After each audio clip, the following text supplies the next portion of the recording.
અધ્યાય 17 સુખદેવનું મૃત્યુ.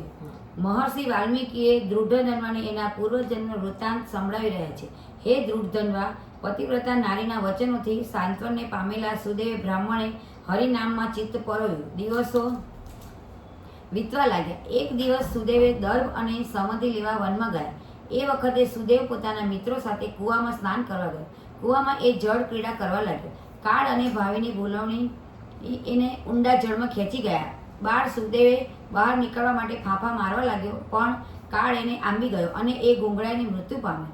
મિત્રો એની રાહ જોવા લાગ્યા, પણ ઘણી વાર થતાં છતાં જ્યારે સુખદેવ બહાર ન આવ્યો ત્યારે એનો ગભરાઈને તેની માતા પાસે દોડી આવ્યો. સુદેવ પણ એ વખતે દર્ભ અને સમધિ લઈને આવી ગયો હતો. પતિ પત્ની બંને કૂવા તરફ દોડ્યા. ત્યાં એણે પોતાના પુત્રનું શબ જોયું. લોકોએ એને કૂવામાંથી બહાર કાઢ્યું હતું. પતિ પત્ની કરુણ રુદન કરવા લાગ્યા. પુત્રના શોકમાં ગાંડા જેવા બની ગયેલા સુદેવે વિલાપ કરવા લાગ્યો. હે મારા વાલા પુત્ર, તું મને છોડીને કેમ ચાલ્યો ગયો? હે વત્સ, હું તને લીધા વગર ઘેર જવાનો નથી. હે પ્રભુ, તે મને આ કયા પાપની સજા કરી? નિષ્ઠુર વિધાતા, મારા જેવા આંધળાની એકની એક લાકડી છીનવી લેતા તને જરાય દયા ન આવી? અને અમે તારું શું બગાડ્યું હતું કે તે અમને આવી સજા કરી?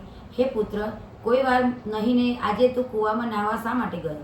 નક્કી તને કાળે જ બોલાવ્યો છે. રામના વિયોગમાં રાજા દશરથે તો તત્કાળ પ્રાણ ત્યાગી દીધા હતા અને દુર્ભાગી હજુ પણ જીવિત છું.